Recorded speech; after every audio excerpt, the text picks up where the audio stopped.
warahmatullahi wabarakatuh. Selamat malam, perkenalkan nama saya Tauhirin dari Fakultas Psikologi Universitas Esa Unggul Harapan Indah Bekasi. Kali ini untuk memenuhi tugas mata kuliah Bahasa Indonesia, yaitu pembuatan video dengan durasi 10-15 menit dengan tema keterampilan berbicara formal di depan umum.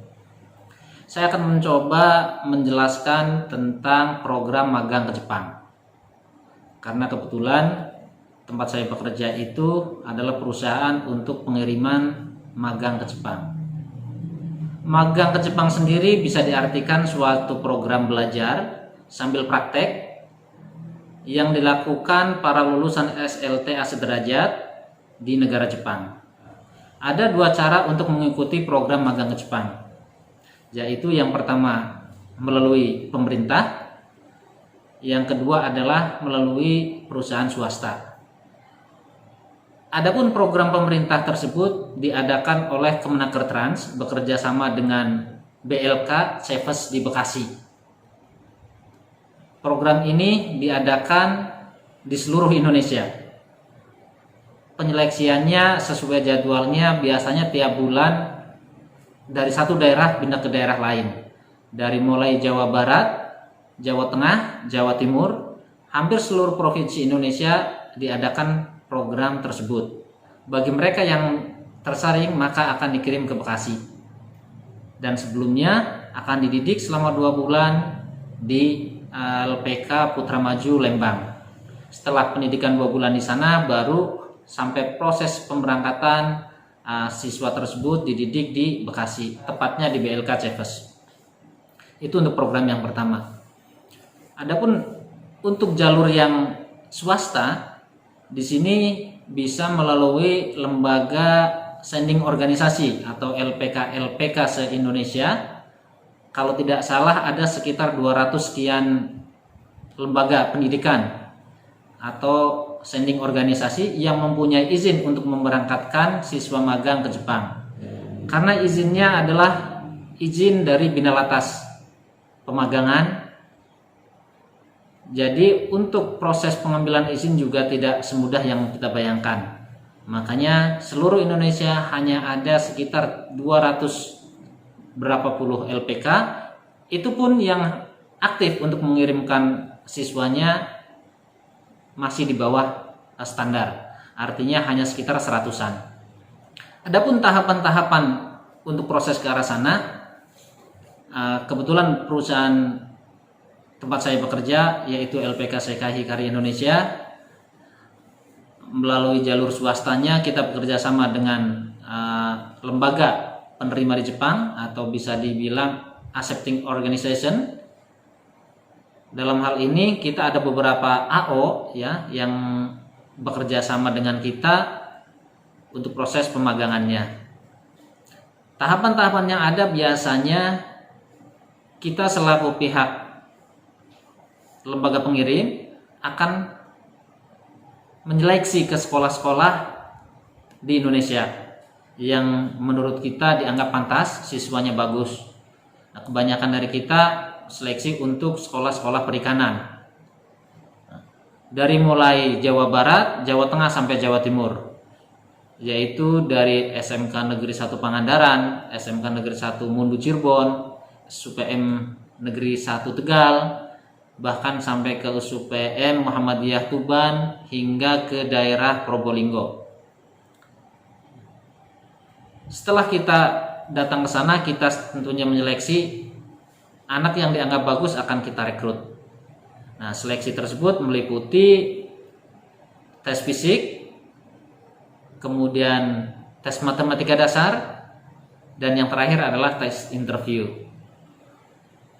Tes fisik di sini juga meliputi SMAPTA, ya, tes tinggi badan, berat badan harus ideal, termasuk tes mata juga, penglihatan tidak boleh minus. Setelah mereka dinyatakan lulus, di waktu yang ditentukan, mereka akan kita panggil ke lembaga kita. Di situ akan menghadapi tes kedua. Tes kedua tersebut hampir sama isinya dengan tes pertama, yaitu tes fisik, tes matematika dasar, ditambah tes bahasa Jepang. Kalau waktu di SMA belum ada tes bahasa Jepang, setelah datang ke Bekasi nanti ada tes bahasa Jepang. Nah, untuk tahapan terakhir adalah interview. Interview di lembaga kita langsung berhadapan dengan user atau orang Jepang langsung. Apabila ada kalimat yang kurang dipahami oleh calon siswa, maka dari pihak perusahaan akan menyediakan penerjemah. Bagi mereka yang dinyatakan lulus sama pihak Jepang, maka semua dokumen harus dipersiapkan. Dari mulai KTP, KK, ijazah, kemudian BST bagi yang magang perikanan.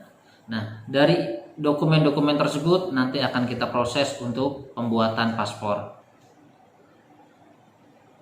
Nah, sebelum pembuatan paspor, maka siswa yang dinyatakan lulus harus mengikuti medical check up. Kita bekerja sama dengan Rumah Sakit Mitra Keluarga Bekasi Timur untuk mengadakan tes medical check up bagi calon siswa yang mau Jepang. Setelah dinyatakan sehat, maka proses berikutnya adalah pembuatan paspor untuk calon pemagang. Proses pembuatan paspor di sini memakan waktu antara 3 sampai 5 hari. Nah, setelah paspor jadi, maka paspor tersebut akan kita kirim ke Jepang untuk dibuatkan kontrak kerja. Di samping itu, calon siswa juga akan diberikan pendidikan dari mulai pendidikan bahasa Jepang, kemudian latihan fisik, mental, dan kedisiplinan. Karena sebagaimana yang kita tahu, negara Jepang adalah negara yang disiplin. Maka kita akan menerapkan tingkat kedisiplinan sesuai dengan yang diharapkan oleh orang Jepang. Siswa yang dianggap lulus akan belajar bahasa Jepang selama 3 bulan. Dan bukan hanya bahasa yang kita ajarkan, melainkan fisik dan kedisiplinan. Mereka bangun sebelum subuh, kemudian melakukan sholat subuh berjamaah bagi mereka yang beragama Islam, kemudian dilanjutkan dengan olahraga bersama kurang lebih sekitar 30 menit. Setelah itu dilanjutkan dengan membersihkan asrama. Dalam hal kebersihan kita menerapkan standar yang diharapkan oleh perusahaan Jepang, dimulai dari cara memilah sampah, baik sampah yang bisa dibakar ataupun tidak bisa dibakar. Kalau dalam bahasa Jepang disebut dengan moeru gomi atau moenai gomi. Setelah mereka selesai melakukan kegiatan membersihkan asrama, maka dilanjutkan dengan mandi, sarapan pagi, dan tepat jam 8 mereka harus mulai start untuk belajar bahasa Jepang. Dan perlu diketahui bahwa 15 menit sebelum pelajaran dimulai mereka semua harus sudah berada di kelas masing-masing. Kegiatan tersebut dilakukan rutin setiap hari selama 3 bulan yang diawasi secara ketat oleh instruktur dari lembaga pemagangan kami. Setelah siswa berhasil menyelesaikan proses pembelajaran selama 3 bulan, maka tahap berikutnya adalah pengajuan visa di kedutaan Jepang. Dengan syarat harus melampirkan eligibility, paspor, serta dokumen pendukung lainnya. Setelah visa keluar, siswa calon magang bisa berangkat langsung ke Jepang selama 3 tahun di sana. Demikian cara dan tahapan untuk mengikuti program pemagangan ke Jepang. Semoga bermanfaat. Terima kasih. Wassalamualaikum warahmatullahi wabarakatuh.